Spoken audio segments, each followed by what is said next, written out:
Welcome to our YouTube channel. So ഞങ്ങളുടെ ഇന്ന് ആദ്യത്തെ വീഡിയോ ആണ് യൂട്യൂബ് ചാനലില്.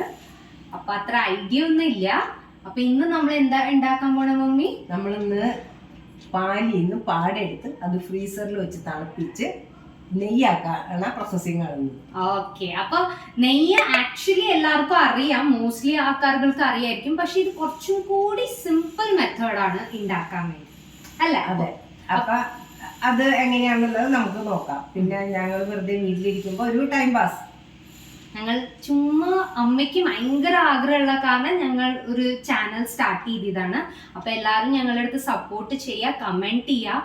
എന്തെങ്കിലും ഞങ്ങളുടെ അടുത്ത് നിന്ന് വല്ല തെറ്റോ എന്തെങ്കിലും അങ്ങനെ തോന്നുന്നെങ്കിൽ ഞങ്ങളുടെ അടുത്ത് കമന്റ് ചെയ്യുക, റിപ്ലൈ ചെയ്യുക. സോ ദാറ്റ് ഞങ്ങൾക്ക് അത് ഇംപ്രൂവ് ചെയ്യാൻ പറ്റും. സോ അമ്മ നമുക്ക് തുടങ്ങാമല്ലോ. ഓക്കെ. ഇത്രയും നേരം നിൽക്കാനൊരു ബുദ്ധിമുട്ടുണ്ട്. അപ്പം അതുകൊണ്ട് ഞാൻ എന്ത് ചെയ്യും, എൻ്റെ ശരിക്കും എൻ്റെ വർക്കിംഗ് പ്ലേസ് എന്ന് പറഞ്ഞിട്ടുണ്ടെങ്കിൽ ഇതാണ് എൻ്റെ വർക്കിംഗ് പ്ലേസ്. ഞാനിവിടെ ഇരുന്നാണ് എൻ്റെ പണികൾ ചെയ്യാറുള്ളത്. ദോശ ഉണ്ടാക്കൽ, തോരനുണ്ടാക്കൽ, അങ്ങനെയൊക്കെയുള്ള പണികൾ ഞാൻ ചെയ്യാറുള്ളത് ഇവിടെ ഇരുന്നിട്ടുണ്ട്. അപ്പോൾ നമുക്ക് തുടങ്ങാം. ചിന്നിട്ടൊന്ന് ചൂടായിക്കോട്ടെ. ചൂടായിട്ട് വേണ്ട പാടം എടുത്ത് വെച്ചേക്കണം തന്നെ. ഇത് നമ്മുടെ കൺട്രി ഡിലൈറ്റ് എന്ന് പറഞ്ഞിട്ട് ഒരു പാല് ഇപ്പം കിട്ടും. അതിൻ്റെ പാട, അത് ഞങ്ങളുടെ കസിൻ പറഞ്ഞു തന്നാണ് പാടം നല്ല അസല് പാടയാന്നുള്ളത്. അപ്പോൾ ആ പാടം എടുത്തു വെച്ചിട്ടാണ് ഞാൻ ഇതിപ്പോൾ 2 മാസത്തെ ആണ് ഈ കാണുന്നത്. 2 മാസത്തെ പാടങ്ങൾ കൂട്ടി വെച്ചതാണ് ഈ കാണുന്നത്. ഫ്രീസറിൽ വെച്ചിട്ട് അത് നിർത്താണ് ഞാനത്. അപ്പം ഈ ഇത് എടുത്തൊന്ന് ഇപ്പം നമുക്കൊന്ന് ഉരുക്കാം.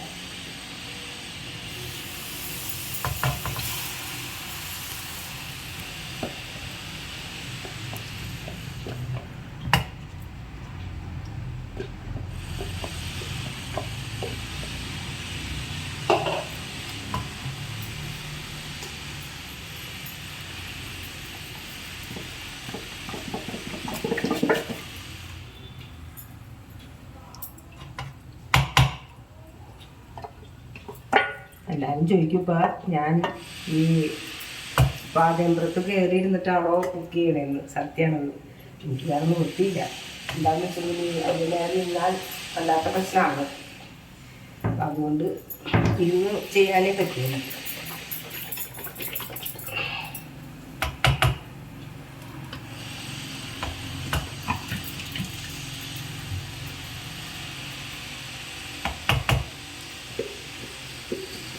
ഇത് കൂടി കഴിഞ്ഞ് കഴിഞ്ഞാൽ ഒരു നല്ലോണം തിളച്ചാൽ മതി. തിളച്ച് കഴിഞ്ഞ് കഴിഞ്ഞാൽ ഇതായി സംഗതി. തിളച്ച് വരുമ്പോൾ ഇങ്ങനെ ഈ കട്ട കട്ടയായിട്ട് വരും. അതാണ് നമുക്ക് പനീറായിട്ട് കിട്ടുക. അതല്ല എനിക്ക് തരി തരിയായിട്ട് വരും. പക്ഷേ ഇതിൻ്റെ പനീറുണ്ടല്ലോ നല്ല അസല് പനീർ കേട്ടോ. എന്തായാലും ഇതിപ്പോൾ തിളച്ചിട്ടുണ്ട്. ഞങ്ങൾ 2 പാത്രത്തിലാക്കി വെച്ചിട്ടുണ്ട്. ഇതിൽ തിളച്ച് കഴിഞ്ഞ് കഴിഞ്ഞപ്പോൾ ഇത് വേണ്ട, തിളച്ച് കഴിഞ്ഞ് കഴിഞ്ഞാൽ നല്ലോണം ഇതങ്ങോട്ട് പൊന്തി വരും. അപ്പം ചിലപ്പോൾ ഈ ഇതിൽ നിന്നൊന്നും വരില്ല. സൂക്ഷിച്ച്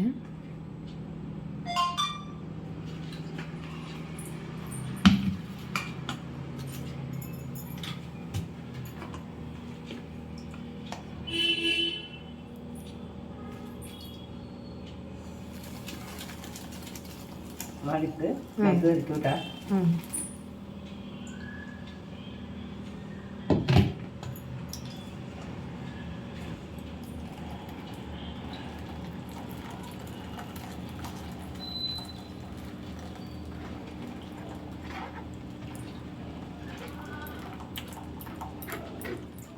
കണ്ട ഇത്രയും പനീരൊക്കെ ഇഷ്ടമുള്ള ആൾക്കാർക്കാണെന്നുണ്ടെങ്കിൽ ഇത്രയും പനീറും ബാക്കിയായി. ഇതേ നല്ലോണം പനീർ വന്നു.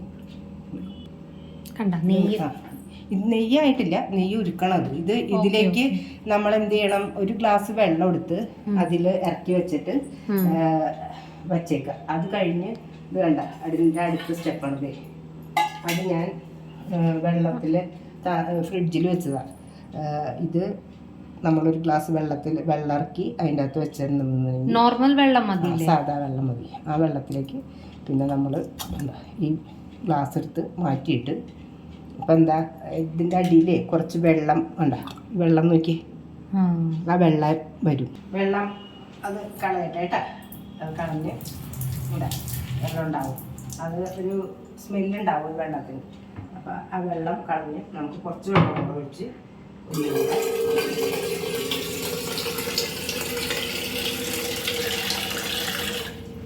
ഒന്ന് ഇളക്കി അടിയിൽ എന്തെങ്കിലുമൊക്കെ ഉണ്ടെന്നുണ്ടെങ്കിൽ അതൊക്കെ പോട്ടെ. ഇളക്കി ഒന്നുകൂടെ നല്ലോണം വെള്ളം ഒഴിച്ചൊന്ന് കഴുകിയെടുക്കാം. എന്നിട്ട് നമുക്ക് ഈ മുകളിലുള്ള ഇതൊന്ന് ഉരുക്കി കഴിഞ്ഞാൽ നല്ല അസല് നെയ്യ് നമ്മുടെ വീട്ടിലുണ്ടാക്കുന്ന നെയ്യ് എപ്പോഴും ഈ പറഞ്ഞ മാതിരി അതൊരു നല്ല നാച്ചുറലായിട്ടുള്ള നെയ്യ് കിട്ടുന്നു, നല്ല ടേസ്റ്റോട് കൂടിയുള്ളത്. ഞാൻ സാധാരണ ഇവിടെ നെയ്യ് കഴിയുന്നത് വീട്ടിലെ ഉപയോഗത്തിന് ഞാൻ വീട്ടിൽ തന്നെ ഉണ്ടാക്കാറ് മതി. പുറത്തുനിന്ന് ഞാൻ നെയ്യ് നമ്മുടെ പൂജയ്ക്ക് പൂജാമുറിയിലേക്കുള്ളത് നമ്മൾ പുറത്തുനിന്ന് വാങ്ങിക്കും. ഇത് നമുക്ക് അത്ര ശുദ്ധമൊന്നും ഉണ്ടാവില്ല. നമ്മൾ മീനും ഇറച്ചിയൊക്കെ വെക്കണ്ടല്ലേ ഫ്രിഡ്ജിൽ. അപ്പം അതുകൊണ്ട് വേണ്ട ഇതൊക്കെ കളഞ്ഞ് ഇനി ഇതൊന്ന് അമ്മങ്ങും ഇരുന്നിട്ട് അപ്പം നമുക്ക് എടുത്തൊന്ന് പുറത്ത് വയ്ക്കാം. അപ്പം അത് ഞാൻ നന്ദി കഴിഞ്ഞ് കഴിഞ്ഞാൽ എടുത്തൊന്ന് നെയ്യാക്കി നമുക്ക് നെയ്യ് ഉരുക്കാം. കഴിഞ്ഞു, ഇതോടെ കഴിഞ്ഞില്ലേ നമ്മളുടെ? ഇനി നെയ്യ് ഉരുക്കിയത് അതും കൂടെ ഞാൻ കാണിച്ചില്ല. ഇന്നലെ നമ്മൾ കണ്ടല്ലോ ഞാൻ ആ ഫ്രിഡ്ജിൽ വെച്ചതും ഫ്രിഡ്ജിൽ നിന്ന് എടുത്ത് പുറത്ത് വെച്ചതും വെള്ളം കളഞ്ഞതൊക്കെ. ഇനി അത് കഴിഞ്ഞ് കഴിഞ്ഞിട്ട് ആ ഭാഗങ്ങൾ ബാക്കി വെണ്ണ വന്നത് അത് നമ്മളെടുത്ത് ഉരുക്കുകയാണ്.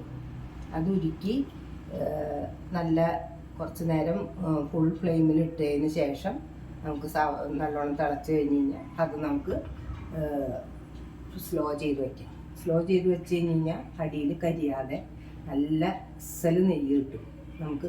അപ്പോൾ ഇത് നല്ലോണം തിളച്ച് തുടങ്ങി. ഇനിയിപ്പോൾ ഞാൻ സ്ലോ ചെയ്ത് വെച്ചിട്ടുണ്ട്, സ്ലോ ചെയ്ത് വയ്ക്കുകയാണ്. ഇനി അത് പതുക്കെ ഇരുന്ന് തിളച്ച് ഒന്ന് അടിഭാഗം കരിയാതെ അടിയിലുള്ള കുറച്ച് ഇതുണ്ടാവും അല്ല ഈ തരിതരാന്നുള്ളത്, അത് കരിയാതെ നല്ലോണം സ്ലോ ചെയ്ത് വെച്ച് നല്ലോണം ഇളക്കി നമ്മളെ നെയ്യിൻ്റെ എല്ലാ പരിപാടികളും കഴിഞ്ഞു. ലാസ്റ്റ് സ്റ്റേജാണിത്. ഇനിയിപ്പോൾ ഇതിൽ കുറച്ച് വേസ്റ്റ് ഇത് കാണും. ഇത്രയും ഇതായതിൻ്റെ ഇത്രയേ ഉള്ളൂ വേസ്റ്റേജ് ആയിട്ടുള്ളത്. അത് നമുക്ക് അരിച്ചു മാറ്റി കഴിഞ്ഞ് കഴിഞ്ഞാൽ ബാക്കി കിട്ടുന്നത് നല്ല പ്യുവറായിട്ടുള്ള നെയ്യാണ്. അതിൻ്റെ ആ ഒരു മണം ഉണ്ടല്ലോ, നമ്മുടെ ആ ഒറിജിനൽ നെയ്യിൻ്റെ മണം, ആ മണം വരുന്ന നല്ല അടുക്കള മുഴുവൻ നിറഞ്ഞു നിൽക്കുക. അത്ര സുഖമുള്ള മണമാണ് കേൾക്കാൻ മണം. അപ്പം ഞാനിതൊന്നും ഇരിക്കാം.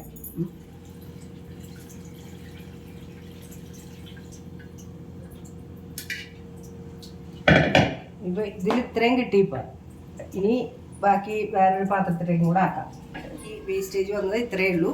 ആ അത്രയും പാട ഒരുക്കി ഇത് നമ്മൾ എടുത്തതിന് ശേഷം ആകെ വേസ്റ്റേജ് വന്ന് ഇത്തിരി വെള്ളവും പിന്നെ ഇത് മാത്രമേ ഉള്ളൂ വേസ്റ്റേജ് വന്നേക്കണ്ട്. പിന്നെ നെയ്യ് നമുക്ക് ഇത്രയും നെയ്യ് നമുക്ക് കിട്ടി. 2 പാത്രത്തിലും നെയ്യാണ്, നല്ല പ്യുവർ നെയ്യ്. അപ്പോൾ എല്ലാവരും ഇതൊന്ന് പരീക്ഷിച്ച് നോക്കൂ. നമുക്ക് അപ്പോൾ ശരി, എല്ലാവരുടെയും സഹകരണം ഉണ്ടാവണം. എല്ലാവരും ലൈക്ക് ചെയ്യൂ, സബ്സ്ക്രൈബ് ചെയ്യൂ, ഷെയർ ചെയ്യൂ. ബൈ പറഞ്ഞു. Bye bye.